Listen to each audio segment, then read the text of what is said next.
Aluva railway സ്റ്റേഷനിൽ ചുറ്റുമതിൽ നിർമ്മിക്കുന്നതിനും യാത്രക്കാർക്ക് കൃത്യമായി സഞ്ചാരയോഗ്യമാക്കുവാനും റെയിൽവേ സ്റ്റേഷൻ പരിസരത്ത് നടക്കുന്ന സാമൂഹ്യ വിരുദ്ധ പ്രവർത്തനങ്ങൾ അവസാനിപ്പിക്കണമെന്നാവശ്യപ്പെട്ട് national forum for people rights നടത്തുന്ന പൊതുജനങ്ങളുടെ ഒപ്പുശേഖരണം ആലുവ MLA അൻവർ സാദത്ത് ഉദ്ഘാടനം ചെയ്തു.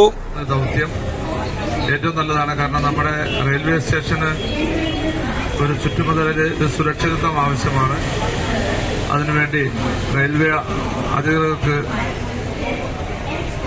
ഒരു നിവേദനം കൊടുക്കാനുള്ള ഒപ്പുശേഖരമാണ് ഇവിടെ റെയിൽവേ സ്റ്റേഷന് മുമ്പിൽ നടത്തുന്നത്. അതിന് എല്ലാവിധ അഭിവാദ്യങ്ങൾ അർപ്പിക്കുന്നു. ഇതിന്റെ ഉദ്ഘാടനം നൽകിയതായി പ്രഖ്യാപിക്കുന്നു. Jai Hind. NFPR chairman doctor Soni Job അധ്യക്ഷത വഹിച്ചു. ചുറ്റുമതിൽ വേണം എന്നുള്ള ഒരു ആവശ്യമാണ് NFPR ആലുവ താലൂക്ക് കമ്മിറ്റി മുന്നോട്ട് വച്ചിരിക്കുന്നത്. നമുക്കറിയാം, ഈ ട്രെയിനിൽ വരുന്ന ഒരുപാട് നമുക്ക് ഒരിക്കലും ഉൾക്കൊള്ളാൻ സാധിക്കാത്തതായ ഒരുപാട് കാര്യങ്ങളാണ് ഇവിടെ നടന്നുകൊണ്ടിരിക്കുന്നത്. അനാശ്വാസമുണ്ട്, മയക്കുമരുന്ന്, ഇതെല്ലാം നമ്മുടെ പോലീസെല്ലാം മെയിൻ എൻട്രൻസിൽ നിൽക്കുകയും ഇതുകൊണ്ട് വരുന്ന ആളുകൾ ട്രെയിൻ നിർത്തുമ്പോൾ തന്നെ ആ അപ്പുറത്തെ ഭാഗത്തേക്ക് ഇറങ്ങിച്ചെന്ന് ആ വഴി കടന്നു പോവുകയാണ് ചെയ്യുന്നത്.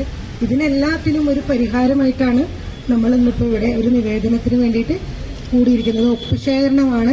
എല്ലാവരും നമ്മളോടൊപ്പം സഹകരിക്കുക. എറണാകുളം ജില്ലാ secretary Sunitha Naushad, Aluva taluk president Navas, secretary Bushra, ജില്ലാ കമ്മിറ്റി അംഗങ്ങളായ അബ്സ സലീം, ജാസ്മിൻ റഫീഖ്, സുനിത ഷമീർ, കുന്നത്തുനാട് താലൂക്ക് പ്രസിഡന്റ് മുഹമ്മദ്, കൊച്ചി താലൂക്ക് പ്രസിഡന്റ് ബഷീർ പൂവത്ത്, നജ്മദ് എന്നിവർ സംസാരിച്ചു. ന്യൂസ് 95 കേരള, ആലുവ.